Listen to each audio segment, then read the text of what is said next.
Sejauh ini kita mengkaji kitab Ahlus Sunnah fikih ya. Ini pertanyaan fikih.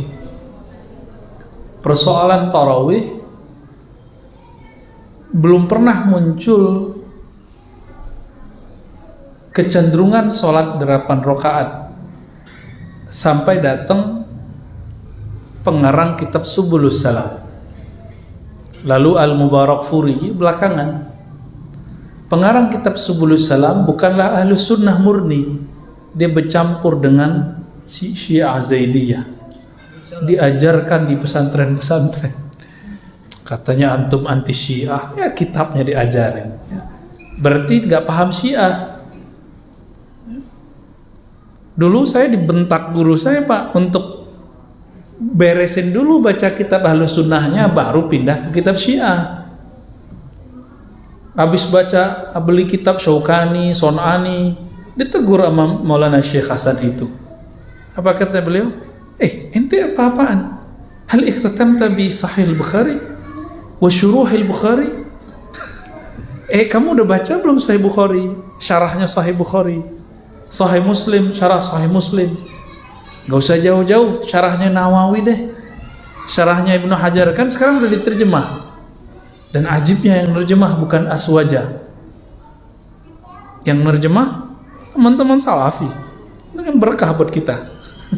Ya, antum nggak perlu capek-capek nerjemah kan? Ya saya nggak tahu kalau di dalamnya ada pengurangan penambahan, kan belum ngecek. Saya nggak baca terjemahannya, Pak.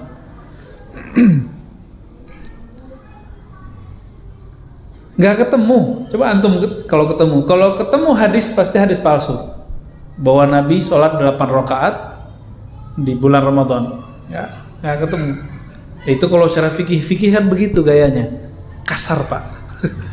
Ya bahasanya begitu, nggak ada, ya udah selesai. Makanya sampai hari ini yang bertahan di Haramain Makkah dan Madinah cuma 20 rakaat. Itulah amal Sayyidina Umar. Di zaman Amirul Mukminin Umar bin Abdul Aziz, dia tambah. Nah, ini yang kemudian dipakai oleh Imam Malik dulu 30-an, 36. Ini menunjukkan bahwa tidak ada angka pasti batasan dari tarawih. Jadi sebenarnya boleh nggak 8? Ya boleh aja. Cuma masalahnya Ahlus Sunnah nggak ada yang begitu aslinya. Setelah nyusup Zaidiyah, kemudian kelompok-kelompok Asyariyah yang udah gabung macam-macam, nggak jelas mazhabnya, mazhab gado-gado, muncullah sholat 8 rakaat, 11 rakaat itu. Dan yang paling aneh, Syekh Albani rahmatullah alaih, ini kita masih doain dia loh, tanda kalau kita nggak benci dia ya. Apa katanya? Dalil sholat tarawih itu adalah Nabi, kata Sayyidah Aisyah, sholat malam Ramadan itu 11 rakaat, begitu juga di luar Ramadan. Hadisnya kan sahih. Ini kita pernah bahas 2 tahun yang lalu. 11 rakaat, 11 rakaat. Yang nama Nabi tidak tambah di Ramadan, tidak tambah di luar Ramadan. Itu sholat apa ya? Ada nggak sholat tarawih di luar Ramadan? Jadi dalilnya dia itu bukanlah dalil dia. Dalil dia bukan untuk memperkuat dia, justru untuk meruntuhkan apa yang dia sedang bangun. Dan yang paling lucu, Syekh Albani mengatakan bid'ah sholat tarawih lebih dari 11. Bid'ahnya itu parah, ya. Bagi dia itu bid'ah yang besar. Padahal dalil yang dia pakai apa? Hadis sholat apa yang 11 rakaat di luar Ramadan? Ada nggak tarawih bulan ini? Nggak ada. Nabi sholat malam 11 rakaat di bulan Ramadan. Wa fi ghairihi, di luar bulan Ramadan. Itu sholat apa? Sholat witir. Saya jawabnya pakai hadis-hadis aja ya. Nah, kalau pakai fikih nanti jadi keras lagi. Nah, ini hitam putihnya di sini. Aisyah melihat itu di mana beliau sholat? Di rumah apa di masjid? Yang 11 itu? Di rumah. Berarti bukan sholat tarawih yang dimaksud itu. Jadi udah dhaif. Dalilnya sahih pendalilannya yang tidak sahih, dan banyak terjadi. Ya. Jadi siapa imamnya? Imam Son'ani. Ya. Terus muncul Syekh Mubarak Puri dari India. Ini kelompok Asy'ariyah namanya. Kelompok Asy'ariyah itu Salafi tidak, Hanafi tidak. Jadi gaduh-gaduh. Tapi bersanad. Kelompok Asy'ariyah ini namanya Syekh Al-Mubarak Puri, pensyarah Sunan Tirmizi. Dia kemudian taklid kepada Son'ani. Albani ambil ide itu dan dia kemudian cari dalil yang menurut dia sahih, dalilnya sahih, pemahaman dia terhadap dalil tidak sahih. Wajar, karena Syekh Albani tidak talaqi usul fikih kepada ulama usul fikih. Maka ketika dia beristidlal nggak nyambung, banyak nggak nyambung. Kitab pertama dia tentang larangan sholat di masjid yang ada kubur kiri kanan samping, itu pendalilannya nggak sahih, dalilnya sahih. Jadi pemahaman terhadap dalil beda dengan dalil. Ada Bang Bambang tuh ya, Bembeng. Woi. Dia pakai cadar, dia nggak tahu kita. Bisa paham? Antum baca Quran, saya baca Quran. Quran sahih nggak? Di atasnya sahih. Tapi pemahaman kita bisa beda nggak? Bisa beda. Ketika berbeda, itu yang salah kita apa Qur'annya? Kita yang salah.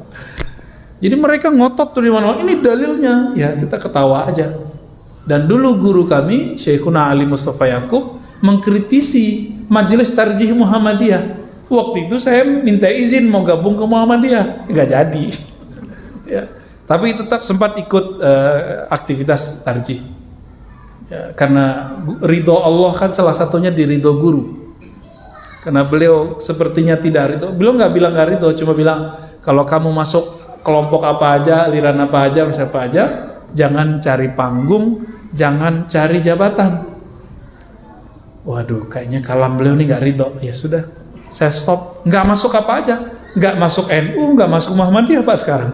Kita masuk Ahlus Sunnah aja. Ternyata lebih enak begini, ya. Sehingga kita paham, oh saudara kita di Muhammadiyah, saudara kita di NU, jadi nggak ada persoalan. Kira-kira gimana Pak? Masih mau buat 11 atau 20? Beneran nih? Ini secara fikih, saya belum ngomong secara kolbu loh ya. Secara kolbu nanti banyak rukhsahnya. Secara fikih ini mainannya begitu. Nggak ada. Antum mau kemana aja, ulama itu ya 20 tuh dikit. 20 tuh dikit, apalagi kalau di sini paling cuma pakai alhaakumut takatsur. Enak itu, bisa ngebut-ngebut kita. Ngebutnya kan sesuai dengan ahli makharijul huruf. Jadi ngebutnya itu enak. Ngebutnya orang punya SIM sopir Medan. Ini ada sopir Medan nih. Sopir ke sorga katanya ya. Enaknya, enak. Ada orang pelan, tapi bikin kesel kan? Sama, begitu juga mimpin sholat tuh mirip-mirip begitu. Cuma bedanya nih sopir ke Allah gitu, bedanya gitu. Ya, sa'ikilallah. Secara fikih gimana? Masih mau 11? Ini secara fikih loh Pak ya. Katanya mazhab Syafi'i. Bohong kalian. Saya nggak percaya. Syafi'i ngomong doang berbuih. Kita Syafi'i loh Tat. Syafi'i apaan? Diajak sholat 20 juga nggak mau. Nggak ada mazhab yang 4 sholatnya 8, 11 itu nggak ada. Semua mazhab ittifaq semua. Dan itu ijma' paling besar dalam sejarah sahabat Nabi, bahkan sejarah umat Islam. Disebut itu ijma' qauli wa fi'li wa sukuti. 3 ijma'. Jadi ijma' itu ada 3 dan itu gabung semua di sholat tarawih 20 rakaat. Ini yang mau dihantam Syekh Albani, ya sama kayak kita mau ngancurin gunung pakai palu. Itu yang dia lakukan dari bukunya tentang sholat tarawih. Jadi kalau mau sholat tarawih 20 sama 11 bukan kata jamaah, kata ulama. Gimana jamaah? Kita 11 sama 20, jamaah kan pemalas, yang milihnya 11. Kalau ulama jawabnya Kalau ulamanya billah, yang dia kenal Allah, takut kepada Allah, dia nggak ala selera jamaah. Dia seleranya selera Allah Rasulullah. Ilmunya kan begitu. Loh Ustadz, ini kok jadi saklek kan? Ini perbedaan. Lah kita udah jelasin nggak ada mazhab fikih yang 4 ngomong begitu. Itu di luar fikih yang 4. Mazhab Zaidiyah, emang Ahlussunnah? Kan enggak. Asariyah itu enggak terikat dengan mazhab mana aja dia. Itu Mubarakfuri itu. Kelompok Asariyah itu muncul di India, Pakistan, Bangladesh. Bersamaan dengan munculnya jemaah tabligh di sana, itu bareng tuh. Barengan semua, Pak. Di Indonesia muncul NU Muhammadiyah. NU menyatakan bermazhab 4, faktanya cuma 1, Syafi'i, ya kan? Coba nggak kunut di masjid NU, bisa nggak diundang lagi Ustaz Alnof. Itu cuma ADART aja, sama kayak PRT di kita, Persatuan Tarbiyah Islamiyah. Kalau di PRT hitam putih aja udah, kita mazhab Syafi'i aja. Iya, satu aja. Al-Wasiliyah juga sama, ya. Wasiliyah kan sama. Dayah-dayah di Aceh kan PRT juga kebanyakan kan sama, satu aja deh gitu. Saya teringat kalam guru saya, Syekh Badi Said Al-Laham. Apa kata beliau? Masih hidup Pak sekarang. Kamu kalau bahas satu mazhab saja akan menemukan semua mazhab di dalamnya. Jadi di mazhab Syafi'i itu ada loh mazhab gak berkunut, Pak. Ada mazhab, kita kan ngira kalau sholat itu tasyahud akhir kakinya harus kayak bapak ini.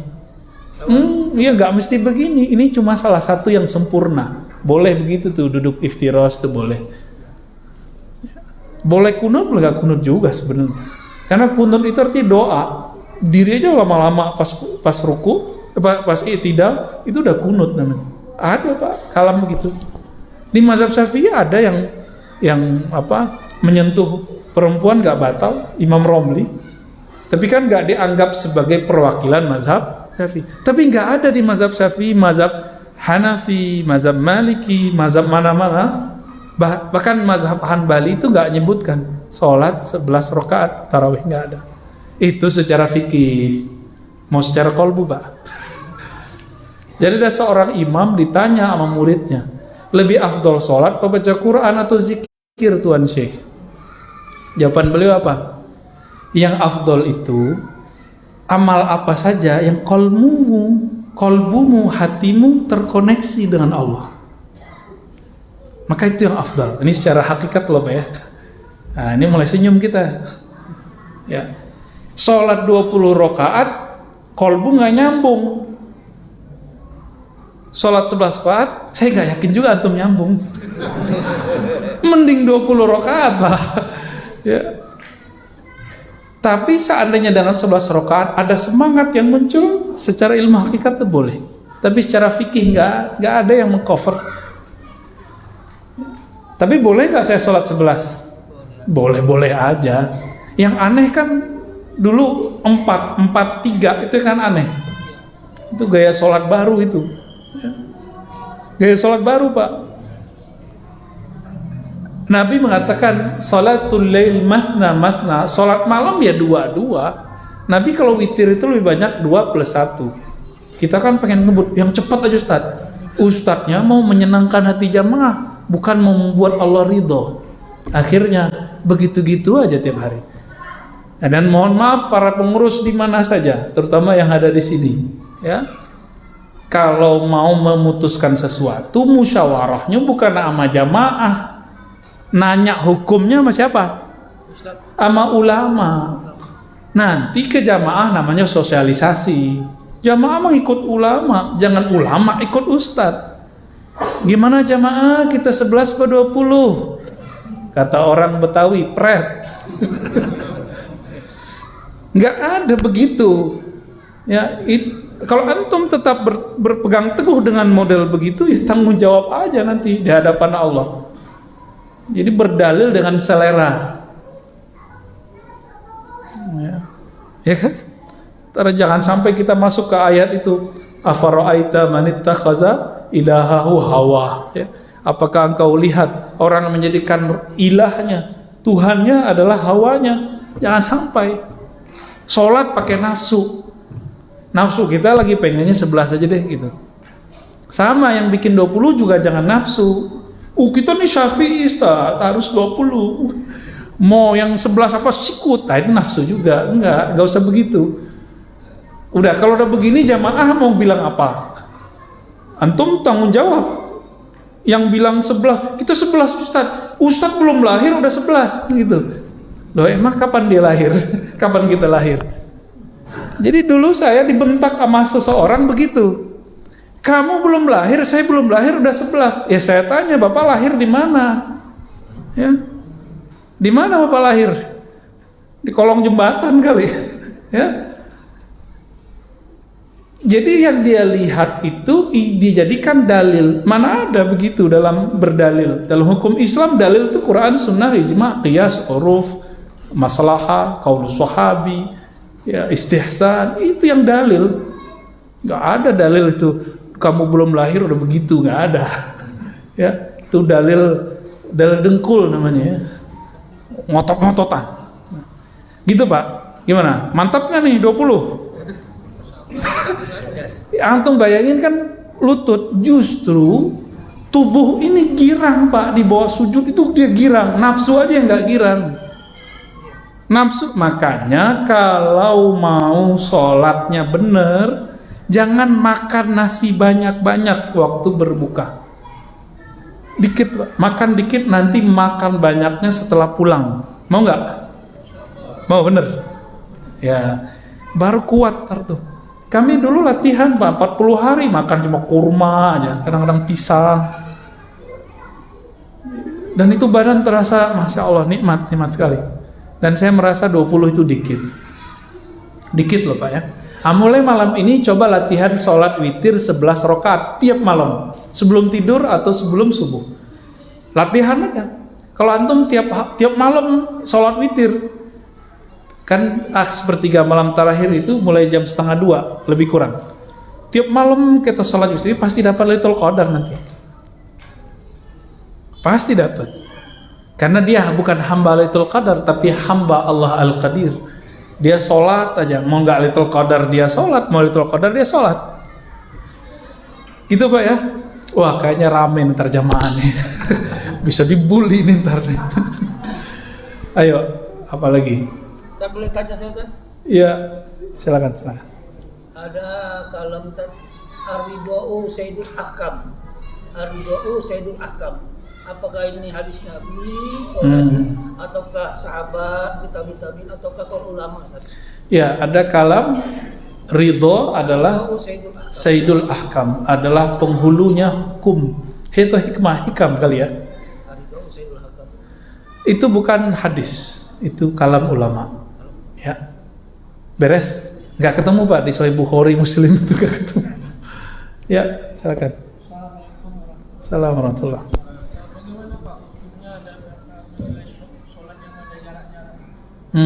Ya.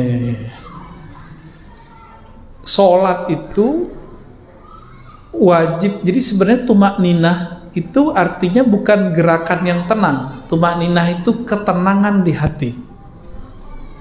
Itu bagi saya rukun. Jadi kalau kita baca matan takrib, itu rukun lebih dari 13. 13 itu kan setelah dirukhsah buat kita ya oleh ulama mutaakhirin ya, jadinya 13 itu. Ada namanya tumakninah. Ketenangan itu muncul kalau nggak ada was-was. Maka secara hukum zahir mesti kita rapat. Tapi karena ada was-was virus, daripada sholatnya kemudian nggak ingat Allah, ingat kaki mulu. Kalau dulu orang ngejar-ngejar kaki Pak, ini korban nih semua nih, yang senyum nih korban nih. Sekarang orang pada menjauh dari kaki ya kan? Dia juga orangnya. Ini gimana? Ad-darurat tubihul mahzurat. Itu dalil paling pamungkas. Karena darurat boleh. Nah itu versi MUI ulama. Kalau versi saya sederhana. Ya. Versinya sederhana. Rapat saf itu rukun atau sunat? Masuk nggak ke rukun? Nggak masuk. Makanya sawu sufukum wa'tadilu. Fa inna taswiyatas sufuf min tamamis shalah.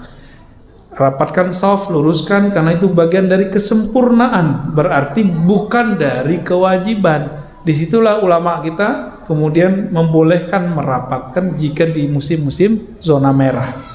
Ini Pekanbaru nih zona apa nih? Zona gado-gado ya, pelangi. Ini di sini kuning, hijau gitu. Ntar di luar dikit merah gitu ya. Gitu Pak ya. Jadi nggak usah khawatir. Bapak kalau masuk ke masjid yang begitu, nggak usah nyari-nyari kaki orang. Nanti begini Pak sholat di antara kakinya ya. Kasihan. Dulu aja udah kasihan kan. Ya, tafadhal. Ada lagi? Ya, tafadhal. Salah takdir. Takdir. Apakah kita ini ditakdirkan 1400 tahun sebelum kita takdirkan udah ditulis dalam mahfuz misalnya? Oke. Jadi apakah memang udah tertulis dalam mahfuz itu misalnya di surga nanti atau di neraka? Oke. Atau ada 2 buku misalnya kalau kamu pilih jalan ini kamu ke surga, kalau kamu pilih jalan ini dan itu pun kan atas kehendak Allah. Iya. Yang saya tanya Ustaz. Pakai hadis Muslim aja ya. Hadis Bukhari. Itu ada di Arba'in juga. Jadi Nabi bersabda, "Fawalladzi nafsi biyadihi, fawallahi alladzi la ilaha ghairu." Demi Allah yang tiada yang disembah selainnya. Inna ahadakum la ya'mal bi amali ahli jannah. Kamu ini ada yang soleh seperti ahli surga. Antara dia dan surga cuma 1 jengkal. Fayasbiqu alaihil kitab. Tapi ketentuan telah dahulu tertulis. Faya'mal bi amali ahli nar fayadkhuluha. Lalu dia beramal dengan amal ahli neraka dan mati dalam keadaan itu, mati masuk neraka. Hadis ini ditentang oleh kelompok Mu'tazilah. Itu sebabnya mereka tidak percaya kepada rukun ke-6, takdir baik dan buruk. Takdir ini kan Allah nyuruh nulisnya ke siapa? Ke Al-Qalam. Apa kata Nabi? Awwalu ma khalaqallahu al-qalam. Yang pertama Allah ciptakan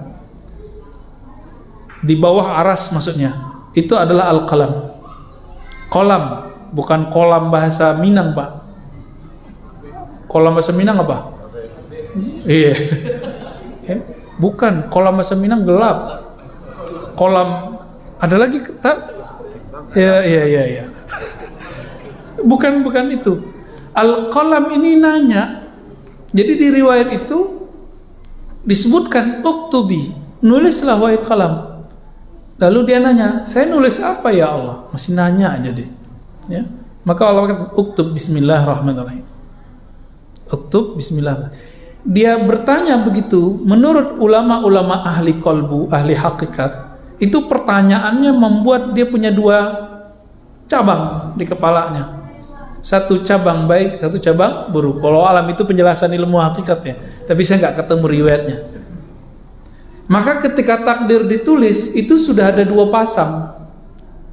1 baik, 1 buruk. Lalu manusia diberikan 1 chip di dalam dirinya bernama kasab. Dalilnya apa? Laha ma kasabat wa alaiha maktasabat. Itu dalilnya. Itu sebabnya Imamuna Abul Hasan Al-Asy'ari menyebut inilah kesadaran hakiki manusia, memilih. Tapi memilih dalam bahasa Imam Maturidi disebut ikhtiar. Oleh Imam Asy'ari disebut kasab. Barangnya sama, istilahnya yang beda. Kasab. Kasab itu usaha. Saya minum air di depan ini, ternyata khamar. Saya nggak tahu, berarti saya nggak ada kasab. Makanya orang nggak jahil, orang yang nggak ngerti itu nggak kena hukum karena dia nggak punya kasab. Sekarang saya tahu nih di depan ada khamar, saya minum baru kena. Laha ma kasabat wa alaiha. Ini alaihanya nih. Maka dia harus tanggung jawab terhadap apa yang dia usahakan. Gitu. Dan yang jarang dibahas orang, takdir itu ke sifat Allah, sifat mana? Wujud, kidam, bako, atau yang kemana? Ilmun, hayat. Orang jarang bahas kan? Jarang bahas, Pak. Jadi ternyata takdir itu adalah buah daripada kudrah dan iradah dua. Apa arti kudrah? Kudrat, iradat gitu orang kita nyebutnya. Kudrah kekuasaan Allah, iradah kehendak Allah. Kudrah iradah Allah ini berlaku secara umum. Tapi al-qalam di mana? Al-qalam itu kan di Sidratul Muntaha. Di atas Sidratul Muntaha takdir nggak berlaku. Kudrah iradah Allah itu berlakunya ke bawah. Di atas itu bernama Arash. Ar-Rahman al-Arsy istawa. Ini yang disebut sifat jaiz. Allah sifat jaiznya adalah sifat rahmannya, sifat rahmah. Jadi Allah itu punya sifat yang bukan kudrah, bukan iradah. Kalau pakai kudrah iradah, orang milih yang baik dia jadi baik, orang milih buruk dia jadi buruk. Tapi kalau pakai rahmannya Allah, itu tadi yang ridho. Jadi kita tadi ngaji bab ridho itu bukan ngaji takdir, itu ngaji yang di atasnya takdir. Gak berlaku takdir di situ. Inilah yang disebut dalam hadis Imam Ahmad, hadisnya sahih, bahwa al-mutahabbuna fiyya, orang-orang yang cinta kepadaku itu yaghbituhul anbiya wasyuhada. Para nabi, para wali, para syuhada itu pada iri. Karena Allah spesialkan mereka itu nanti. Jadi mereka, kalau kita ini cuma ke kudrah iradah yang kita cari pahala, hindari dosa, sorga, hindari neraka. Tapi kalau bab ridho, enggak. Sampai muncul kalam ulama-ulama para pecinta. Apa kata mereka? Ya Rabb, seandainya engkau lemparkan aku ke neraka, enggak apa. Yang penting engkau ridho. Emang ada orang yang diridhoi lalu disiksa, ada enggak? Kan enggak ada. Itulah bermanja-manjanya ulama. Ulama tuh malu minta surga, Pak. Kalau Nabi nggak ngajarin minta surga, mereka nggak minta surga. Kalau Allah nggak bilang, ya, wa basyiril ladzina amanu wa amilus solihat anna lahum jannatin tajri. Kalau nggak ada ayat ini, itu para ulama malu minta surga. Kenapa? Udah ridho Allah pasti ngasih yang baik gitu. Orang tua sama anaknya pasti ngasih yang baik nggak? Ada orang tua nih marah, udah pergi kalian, suka-suka kalian. Kalau nanti nggak balik-balik, anaknya dicari tuh. Bener gak? Allah itu kalau sudah sayang sama kita, kita mau terjebak dalam kegelapan, maksiat apapun, kekufuran apapun, pasti diselamatkan. Pasti diselamatkan. Itulah namanya roja, harap. Apalagi zaman-zaman begini nih, kajian harap itu harus dimunculkan. Orang udah banyak putus asa karena corona ini. Padahal corona nggak corona sama aja, di hati yang harus sama. Dunia ini emang begini. Ibnu Athaillah itu marah sama muridnya. Muridnya ngeluh, kok perjuangan kita begini Tuan Syekh? Kok dunia begini? Apa kata beliau? Kalau nggak dunia ya nggak begini. Kalau nggak dunia ya nggak ada masalah. Kalau nggak dunia nggak akan ada pergesekan antara ulama-ulama, ustadz-ustadz, teman dengan teman, mursyid dengan mursyid. Nggak akan ada. Ini dunia, Pak. Jadi siapa yang mencari kehidupan damai, sentosa, abadi selama-lamanya di dunia, itu ngayal namanya.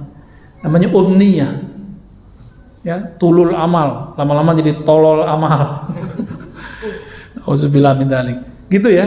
Jadi minta ridhonya. Nanti mau takdirnya apa Allah beresin. Karena takdir itu ada limit, baik buruk. Kalau ridho nggak ada limitnya. Ada orang yang bunuh 99 tambah 100, yang terakhir ulama yang dibunuh Allah selamatin, itu pakai ridho.